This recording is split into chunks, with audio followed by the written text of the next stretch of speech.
into a highly populated area with no air brakes. Like speed on a train. That's what comes to mind when people think of the new runaway train picture Unstoppable. But in fact, the movie turns out to be a wonderful bit of popcorn action, and Paul has a review. Unstoppable is fun, rollicking, and harmless. It's loud, it's clangy, it doesn't take itself terribly seriously, and it provides a good helping of arm-squeezing, oh Jesus moments. Break! Yeah, I hear you! We just lost our brakes! Unstoppable has it all. Last-second escapes, speeding trains colliding, a guy a few days from retirement dying in a fiery explosion, douchey corporate American bosses getting what's coming to them, and Rosario Dawson being damn lovely. Unstoppable entertains superbly. You can roll your eyes at some of the hokey shots and plot points, laugh at the ridiculous nature of a guy attempting to repel into the cockpit of a train moving 70 miles an hour from a helicopter, and even get a little enthralled as it chugs along to its predictable but still, oh Jesus, inducing climax. You will not roll your eyes at the special effects. The movie brings the goods. I didn't notice one CGI train or CGI explosion, and it was nice to see a movie using practical effects for a change. Tony Scott directs the movie like an episode of 24, shaky cams, quick zooms, grainy footage, and we even get a CTU in the form of train control headquarters.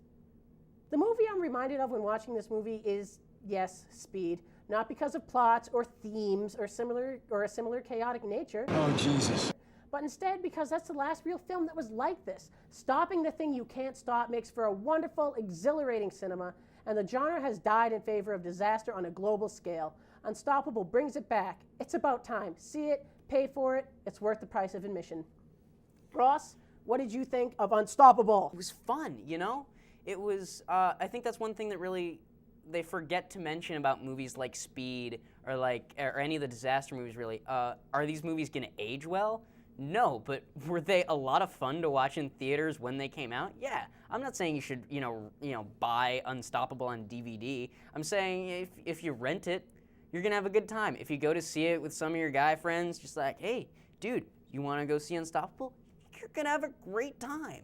I agree 100%. And I think the best thing that the movie does is it first of all, it shows you how honking huge trains are. Yeah. You know, it's a half mile of steel moving at 70 miles an hour, and it's impossible to stop. And that's why the movie's called, Unstoppable. And seeing them try to stop it is insane. And the fact that it's based on a true story, it kind of has you wondering in the back of your head, oh my God, how much of this happened? Yeah, oh my God. And no matter how much of that happened, because it's based on a true story, and also because it's something so real as trains. I mean, maybe it's just because I'm so used to being in Chicago at this point, just trains seem like such a natural part of life. And they're big, they're mean, they can be villains if you want them to be. And it really did a good job of as hokey as some of the shots of the train were, you still felt it. You were still like, oh man, this train is gonna kill a lot of people. Yeah, and what's interesting is once they get the movie going, for the first maybe 20 minutes, a half hour, the movie was like, oh my God. Yeah, this is awful. That's because they got to get out all of that exposition, all of those, retirement home jokes and daycare jokes. But it seemed like it became a different movie once it started ticking along. Once the train was in motion, the movie was in motion. I mean, it was just it kept going. And as ridiculous as it sounds of this idea of, look, if this train is still going at this speed, once it hits the S-curve, it's gonna go into this petroleum plant that we've placed for some reason next to the S-curve on the train tracks, but it doesn't matter. Because by the time they really bring that up, you're so involved that you're just like, yeah, save that train, save that train. They don't even make movies like this anymore.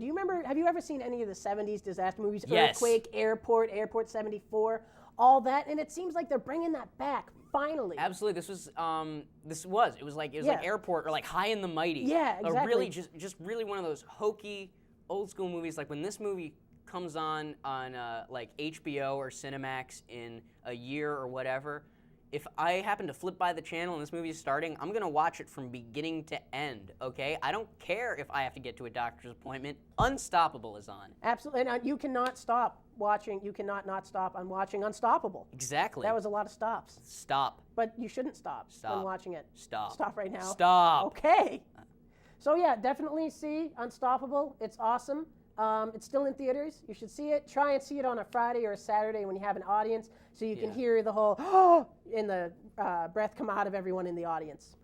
Next up, we have a review of Minutemen with Chelsea, Ross, and I.